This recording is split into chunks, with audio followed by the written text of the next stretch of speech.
नमस्कार संस्कृताय साथियों, स्वागत है आप सभी का हमारे YouTube चैनल उदयाचलम संस्थान में। हम लोग उत्तर मेघ का अध्ययन कर रहे हैं।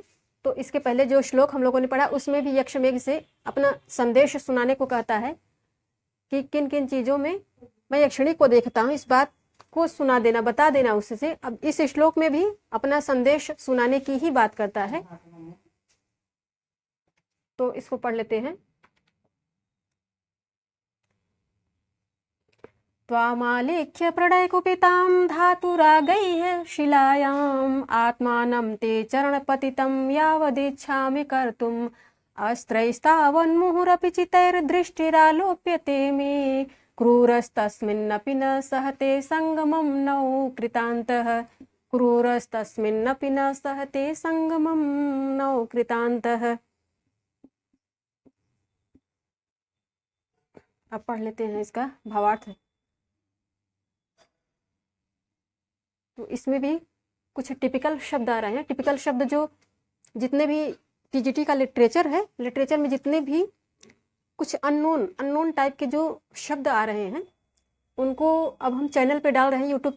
उदयाचलम यूट्यूब चैनल पे उनको अलग ही उनके अर्थ सहित उनको डाल रहे हैं। आप लोग वहाँ से उसको पढ़ लिया करिए, उनको पढ़ लिया करिए।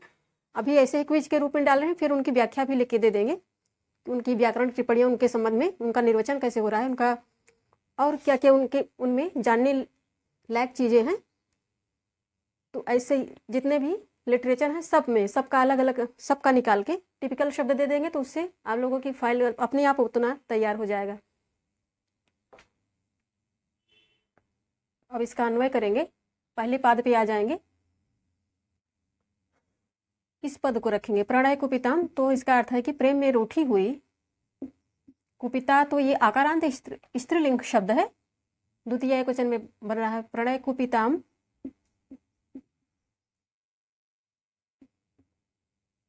धातुरागई,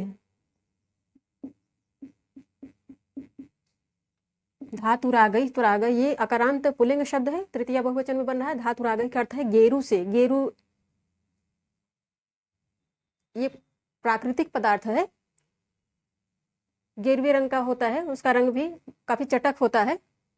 उसी से यहाँ पे चित्र बनाने की बात कर रहा है यक्ष। धातुरागई है। शिलायाम, शिला भी आकारांत स्त्रीलिंग शब्द है, द्वितीय एकवचन में बना है। शिलायाम, तो इसका अर्थ है कि शिला पर ये आधार में आ रहा है। ये पद है द्वितीयांत किंतु आधार के अर्थ में आ रहा है। शिलायाम धात प्रणय कुपिताम, इस पद को भी यहाँ पे रखेंगे। त्वाम, त्वाम ये युष्म सर्वनाम है, द्वितीय एकवचन में बना है। त्वाम धातुरागई शिलायाम आलिख्य, आलिख्य का अर्थ है चित्रित करके। लेप प्रत्यय इसमें लग रहा है, आलिख्य चित्रित करके। यावत, अब यहाँ पे यावत को रखेंगे, ये पद यहाँ आ रहा है यावत। जब, इसका अर्थ है जब। यावत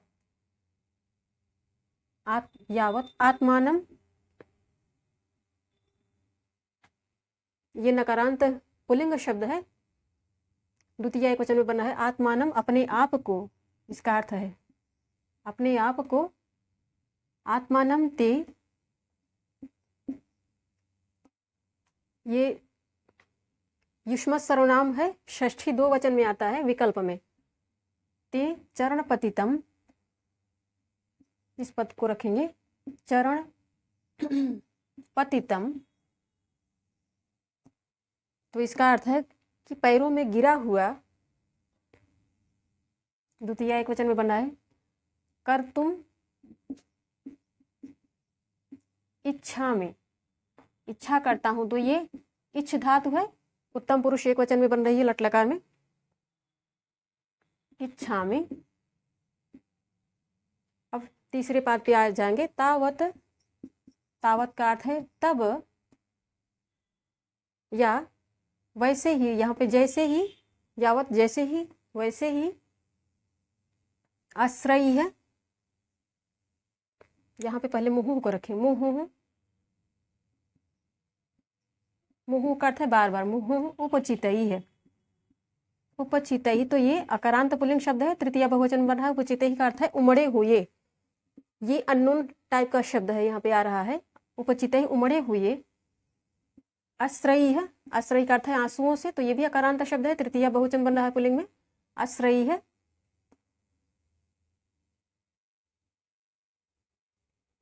आश्रयी है। मुहुः उपचितैः आश्रयी है। इस पद को रखें में, ये भी विकल्प में आता है, अस्मत् सर्वनाम में षष्ठी एकवचन में आता है। में दृष्टि ही, दृष्टि ही कारांत स्त्रीलिंग शब्द है, प्रथमा एकवचन बन रहा है। में दृष्टि ही आलुप्यते, आलुप्यते इसका अर्थ लुप्त हो जाती है। तो ये भी आत्मनेपदी धातु है। लट लकार प्रथम पुरुष एक वचन में बन रही है। आलुप्यते, लुप्त हो जाती है, क्योंकि आंखों में आंसू भर जाते हैं तो दृष्टि जो विजिबिलिटी होती है आंखों की वो गायब हो जाती है। आलुप्यते। अब चौथे पाद पे आएंगे। चौथे पाद पे आके इस पद को रखेंगे क्रूरः। क्रूरः का अर्थ है निर्दयी, तो ये अकारांत है, प्रथमा एकवचन बन रहा है पुल्लिंग में। क्रूरः कृतान्तः, कृतान्तः का अर्थ है विधाता या दैव, ये भी प्रथमांत है पुल्लिंग में। क्रूरः कृतान्तः। अब तस्मिन्, तो ये मकारांत सर्वनाम है पुल्लिंग में, सप्तमी एकवचन बना है। तस्मिन् अपि, अपि अव्यय है। तस्मिन् अपि नौ, हमारा, तो ये षष्ठी दो वचन में पद आएगा।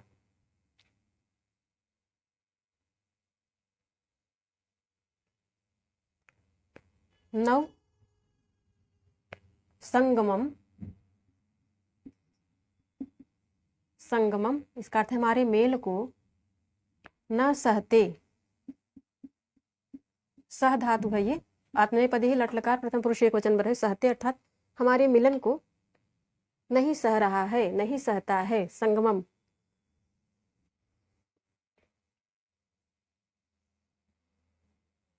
ते यहाँ पे युष्मत् सर्वनाम है, षष्ठी एक वचन में आ रहा है। में भी अस्मत् सर्वनाम है, षष्ठी में ही आ रहा है ये भी एक वचन में। और यहाँ पे नौ शब्द, ये भी सर्वनाम है, विकल्प में आता है ये भी विकल्प में है। ये षष्ठी दो वचन में आएगा। में नौ नह, षष्ठी एक वचन, दो वचन बहुवचन में में नौ नह बना करते हैं। तो अब पढ़ लेते हैं। प्रेम में रूठी हुई, प्रेम में रूठी हुई तुमको, अर्थात यक्षिणी को, तुमको गेरू से,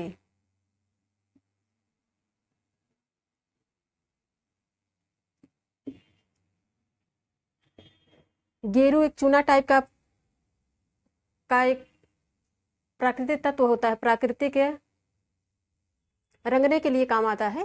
प्राकृतिक वस्तु है, प्रकृति से मिलता है, इसलिए उसको प्राकृतिक वस्तु कहेंगे। तो उसका कलर भी थोड़ा डार्क टाइप का होता है, बहुत अच्छा लगता है, देखने में अच्छा लगता है। प्रायः वृष्टि काल में जब वर्षा प्रारंभ होती है तब गेरू ले आके लोग अपने जानवरों को उससे रंगा करते हैं, उसमें चिन्ह बनाया करते हैं, क्योंकि हम लोगों ने बचपन में ऐसा देखा था। इससे ले आके जानवरों को उनके शरीर पर उनको गोठ एक लाइन सी बना देते हैं चारों तरफ, उनके शरीर में जहाँ जहाँ भी रंगने लायक होता है। और इसका कलर भी बहुत सुंदर होता है, देखने में अच्छा लगता है। तो प्रेम में रूठी हुई तुमको गेरू से, पत्थर की, यहाँ पे शिला माने पत्थर होता है, पत्थर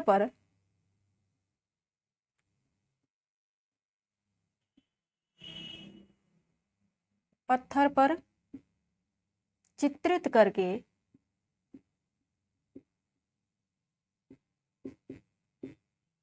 करके, गेरू से तुमको, प्रेम में रूठी हुई तुमको गेरू से, गेरू के द्वारा, गेरू नाम का जो कलर रंग होता है, प्राकृतिक रंग होता है, उससे पत्थर पर तुम्हें चित्रित करके तुम्हारी आकृति बना के, चित्र बना के, इससे पता चलता है कि जैसे यक्षिणी बहुत सुंदर चित्रकारा थी, चित्र ये ललित कला के अंतर्गत ये कला आती है। तो जैसे चित्रकारी में यक्षिणी माहिर थी, उसमें भी आया है कि वो यक्ष के चित्र को बनाया करती थी। वैसे ही यक्ष भी इस ललित कला में पारंगत था। संगीत में कदाचित वो भी, क्योंकि यक्षिणी पारंगत है तो वो भी रहा होगा, वो भी है पारंगत, किंतु चित्रकारी में भी पारंगत है। यहाँ पे इस उल्लेख से पता चलता है, अर्थात इतना अच्छा चित्रकार है कि वो यक्षिणी की पूरी आकृति को शिला पर चित्रित कर सकता है। यावत जैसे ही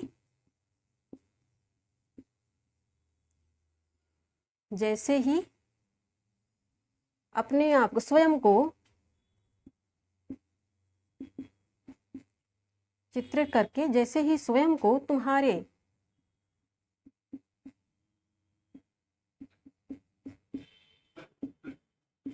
पैरों में, या पैरों पर भी कह सकते हैं, तुम्हारे पैरों पर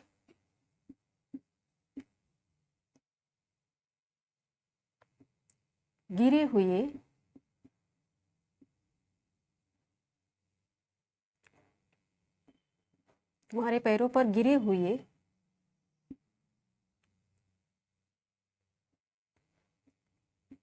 करना चाहता हूँ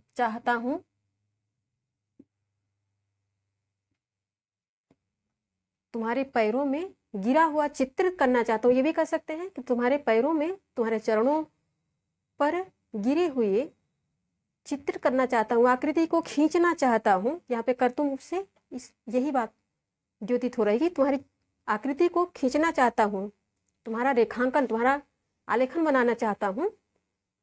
वैसे ही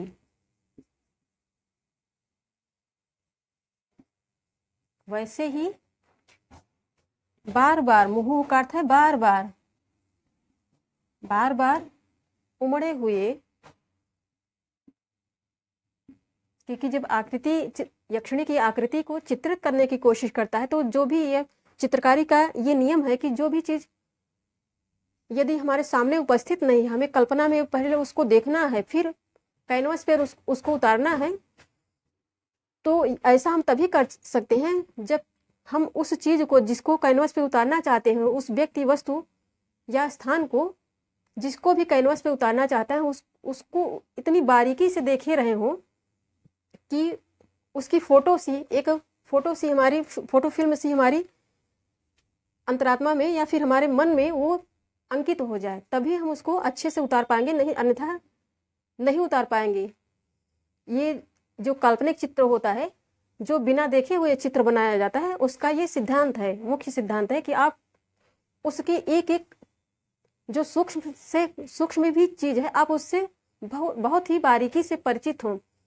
तो इसीलिए कहा जाता है कि पहले कोई चीज हो, यदि इस प्रकार का देख के फिर उसको हटा दिया जाएगा आपके सामने से, आपको उसको बनाना है, तो ये होता है कि उसको इतनी बारीकी से देखिए कि आप उसके एक एक अंग को, एक एक कण को, उसको वैसे ही जैसे वो है वैसे ही उतार पाए कैनवस पे।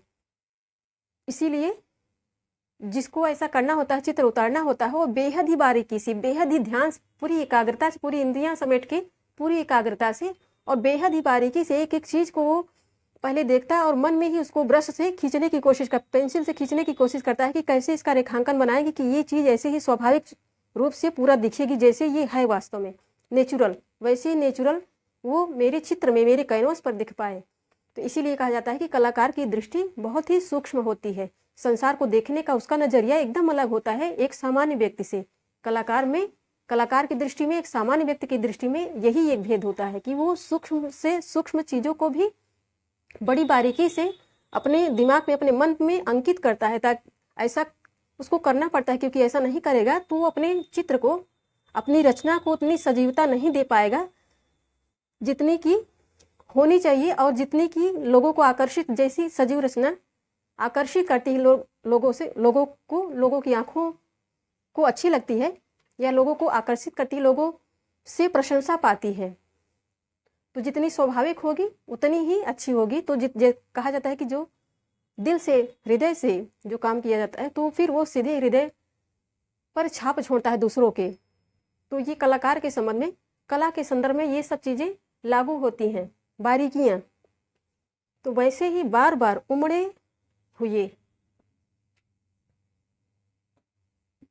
हुए आश्रय है, यहाँ पे है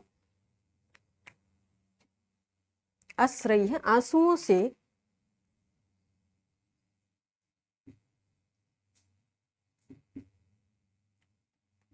से मेरी दृष्टि, या दर्शन शक्ति भी कह सकते हैं, मेरी दृष्टि लुप्त हो जाती है, लुप्त हो जाती है। क्रूर विधाता अब यहाँ पे निर्दयी कहेंगे, या निष्ठुर भी कह सकते हैं, निष्ठुर विधाता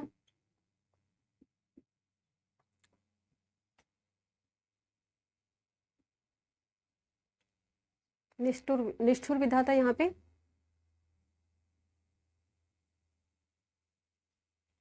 तस्मिन है, कहेंगे उस पर भी हम दोनों के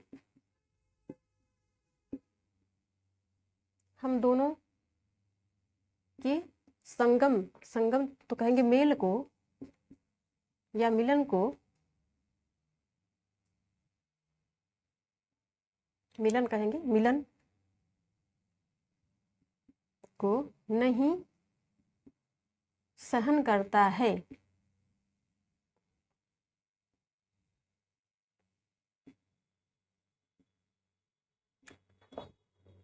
इसका भावार्थ हो गया।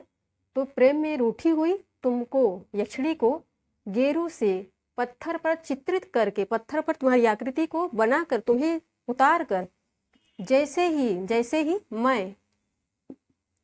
मैं स्वयं को तुम्हारे पैरों में गिरे हुए चित्र, यहाँ पे कहेंगे चित्र करना चाहता हूँ, तुम्हारे पैरों पर गिरे हुए चित्र करना चाहता हूँ या करना चाहता हूँ, वैसे ही बार बार, क्योंकि वो यक्षिणी का चित्र उतार रहा है तो उसके एक एक जो उसका शरीर का ढांचा है वो सब उसकी दृष्टि में आ रहा है, क्योंकि उसको शिला पर उतारना है, इसलिए बारीकी से एक एक अंग की उसके अंकन करेगा, उसके एक एक अंग को ध्यान में पहले सोचेगा, पहले कल्पना में देखेगा, फिर उसको अंकित करेगा, फिर कल्पना में देखेगा, आंख बंद करके फिर उसको उतारेगा। तो इसलिए एक प्रकार से यक्षिणी से उसका सानिध्य हो गया है कल्पना में। तो यक्षिणी दूर है, अब उसका यहाँ पे कल्पना में वो सानिध्य कर रहा है, उससे उसको देख रहा है, तो बार बार उसकी याद आ रही है। उसकी बार बार याद आने से आंसू उमड़ रहे हैं, आंखों में आंसू बार बार उमड़ रहे हैं। जैसे यक्षिणी यक्ष के नाम से रचे हुए पद्य को वीणा पर अपने गाने का प्रयास करती है, तो बार बार यक्ष का नाम आने से, यक्ष का नाम लेती है तो उसको यक्ष की याद आती है, और बार बार उसकी आंखों में आंसू आ जाते हैं, और आंसू टपक टपक के उसकी वीणा के तार पर गिरते हैं। तो जल्दी से वो बार बार उनको पोंछती है ताकि वीणा खराब न हो जाए। वैसी स्थिति यहाँ पे यक्ष की है कि बार बार यक्षिणी को कल्पना में वो देखता है चित्र शिला पर उतारने के लिए, तो उससे उसकी बार बार याद आती है यक्षिणी, यक्ष को यक्षिणी की बार बार याद आती है, और उसकी आंखों में बार बार आंसू उमड़ आते हैं, बार बार आंसू उमड़ आते हैं, क्योंकि वो याद करा है यक्षिणी को। तो वो विरह का संताप जो है बार बार उसकी आंखों में आके बह रहा है। तो बार बार वैसे ही बार बार उमड़े हुए आंसुओं से मेरी दृष्टि लुप्त हो जाती है, विजिबिलिटी जो है, आंखों की देखने की शक्ति जो है वो लुप्त हो जाती है। तो निष्ठुर विधाता अर्थात विधाता क्रूर है, इसीलिए उसने ऐसी माया रची कि मेरे काम करने की बुद्धि ऐसी हो गई कि वो स्वर्ण कमलों की रखवाली न करके, जो जिसके लिए यह कुबेर ने, स्वामी ने उसको नियुक्त किया था, और वो चला गया, घर पर चला गया। तो इसी कारण उसको श्राप मिला, 1 वर्ष का निर्वासन मिला। तीसरे क्रूर विधाता क्रूर है, निष्ठुर विधाता उस पर भी हम दोनों की अर्थात कल्पना में भी हम दोनों के मिलन को नहीं सहन करता है, नहीं सहन करता है। इसीलिए मेरी आंखों में बार बार आंसू आ रहे हैं और उन आंसुओं के कारण विजिबिलिटी, आंखों की जो दर्शन शक्ति है वो लुप्त तो हो जा रही है और मैं तुम्हें चित्रित नहीं कर, ठीक से नहीं उतार पा रहा हूँ, तुम्हें चित्रित नहीं कर पा रहा हूँ। ये इसका भावार्थ है। अब व्याकरण पढ़ेंगे। इस श्लोक का पहला समासिक पद है प्रणय कुपितम, प्रणय ने कुपिताम, कुपितान, इसमें तृतीया तत्पुरुष है। धातुरागय धातवः ये उरागाः तई है, इसमें कर्मधारय समास है। चरण पतितम, चरणयोः पतितम, इसमें सप्तमी तत्पुरुष है। कृतांतः, कृतस्यन्तः कृतांतः, ये पद परीक्षा में आ चुका है, इसमें षष्ठी तत्पुरुष है। व्याकरण आलिख्य, आ उपसर्ग है, लिख धातु है, इसमें लिख और लेप प्रत्यय लग रहा है। कुपिता तो यहाँ पे कुप धातु है, एकता और टाप दो प्रत्यय लग रहे हैं। पतिता यहाँ पे पत धातु है, एकता प्रत्यय लग रहा है। उपचित ही है, यहाँ पे उप उपसर्ग है, ची धातु है, अक्ता प्रत्यय लग रहा है। तृतीया बहुवचन में ये पद आ रहा है। आलुप्यते, यहाँ पे आ उपसर्ग है, लुप धातु है। लट लकार प्रथम पुरुष, एक वचन में ये क्रिया आ रही है। सहते, यहाँ पे सह धातु है, आत्मनेपदी है। लट लकार प्रथम पुरुष एक वचन में है ये, इसमें अलंकार एक ही आ रहा है, अर्थापत्ति, अर्थापत्ति अलंकार है। धन्यवाद साथियों आप सभी का।